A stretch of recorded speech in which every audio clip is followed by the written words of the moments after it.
Hello and welcome to the Red Phone Zone.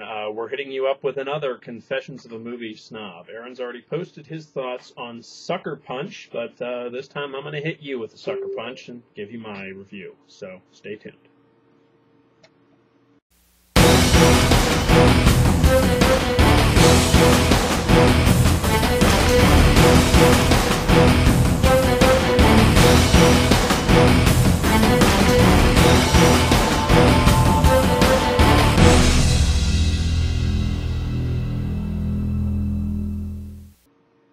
Welcome back. I had a chance the other night to see a pre-screening of the new Zack Snyder film Sucker Punch from Warner Brothers Pictures.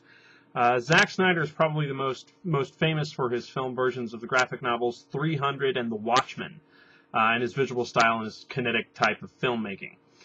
Sucker Punch represents one of Snyder's first attempts at a completely original film, a film not based on a previously published or filmed material. It's his real first attempt at an original film. Now, Sucker Punch centers around a girl named Baby Doll, who's a young girl who accidentally shoots her sister when her father, who is a priest, although the movie's not really clear about that, makes an attempt to molest her after the death of their mother. She is institutionalized in a mental facility, whose name doesn't really matter at this point, where she creates a fantasy world wherein she devises a mode of escape featuring macho women with guns battling dragons, undead steampunk Nazis, and Japanese samurai golems. She, along with 4 other women in the hospital, use their fantasy world to steal 4, really 5, items to help them escape. Oh, and the whole macho women with guns fantasy takes place within another fantasy where the women are dancers and prostitutes in a brothel and not in an insane asylum. Yeah, I know. Right. My overall reaction to the film is one that I was really not expecting. I was bored. I just was deathly bored. Kept looking at my watch the whole movie. The movie features several beautiful, intricate, and complex visual effects-driven action sequences where so much is happening the viewer has little opportunity or motivation to keep track of what's going on. The major problem with the film is that there's no emotion in it. The characters are two-dimensional, the setting is vague, and the overall story is unclear. After sitting through the 2-hour film, I was asking myself, what happened, and why should I care? So none of the characters are developed throughout the movie really enough to give something to grab on to sympathize with. Instead of being shown that these characters and their situation we're simply told that we should be sympathetic to their cause and ignore the beginning part of the film that clearly shows Baby Doll being admitted to a sanitarium. Now, it's cliched filmmaking and overbearing clever attitude of the filmmakers, of the writers of the movie, that really sucks all enjoyment out of the movie itself. Now, the movie was written by Zack Snyder, Steve Shibuya, and looks like was also developed on a story by Zack Snyder. So, I mean, Zack Snyder is really heavily invested in the movie.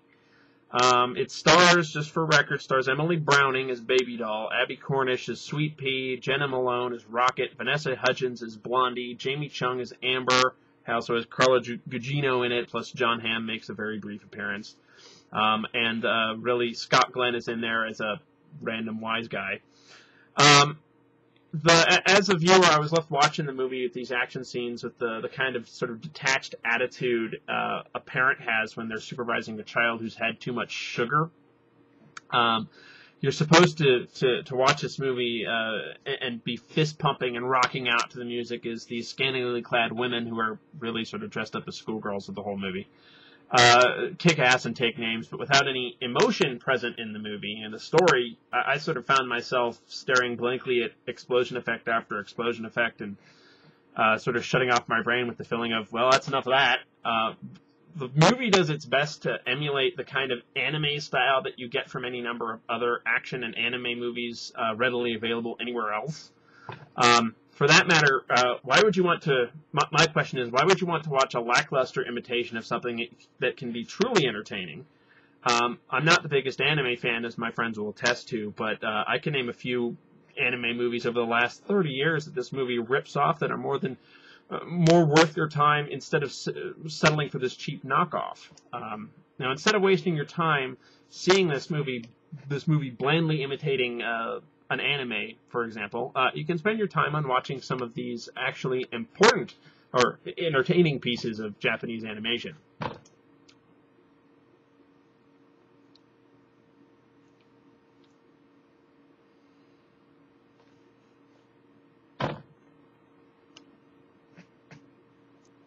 Well, ultimately, Zack Snyder has proven himself a stylistic, visionary director, but one that lacks any substance.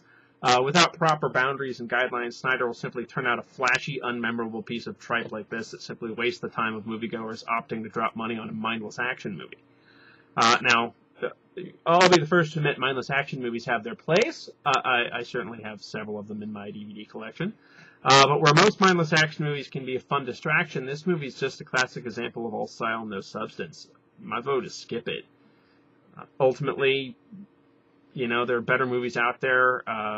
You know, Snyder, I think, can show that Snyder shows that he's a good director. He can do visual effects driven pictures like Watchmen, like 300, like Dawn of the Dead. But he has to have someone sitting on him that sort of gives him a good direction and gives him good boundaries. Otherwise, he turns out something like Sucker Punch. And I just say, skip it, guys. There's really no point in seeing it.